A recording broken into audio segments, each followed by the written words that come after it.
Scott, here's a listen. I'm smarter than them. I went to the best schools, they didn't.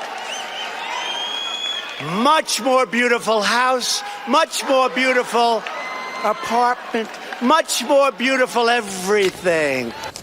So if he exaggerated...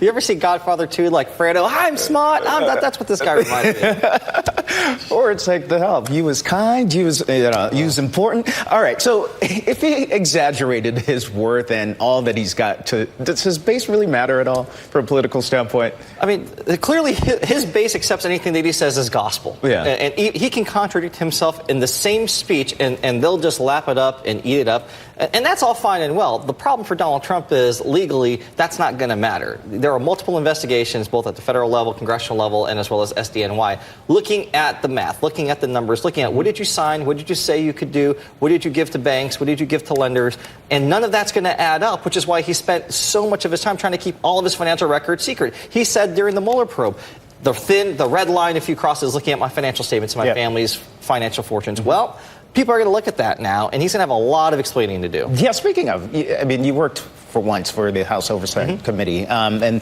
that committee is right now has the subpoena for financial forms. They might try to get to the president's tax returns, obviously. Would you see that committee doing that, subpoenaing? That's going to happen. Whether it's the Oversight Committee or the Ways and Means Committee, which technically would have jurisdiction over tax returns specifically, they can subpoena the IRS for the tax returns. They have the specific statutory authority to do that. And I expect them to do that because there are a lot of questions that, forget the Mueller stuff, forget about election interference and Russia. We don't know what debts this guy has. We don't know who controls those debts. We don't know who has a financial interest in the president of the United States. There's a reason why presidents and candidates before him have released tax returns. The American people have a right to know what the financial situation is of the leader of the free world.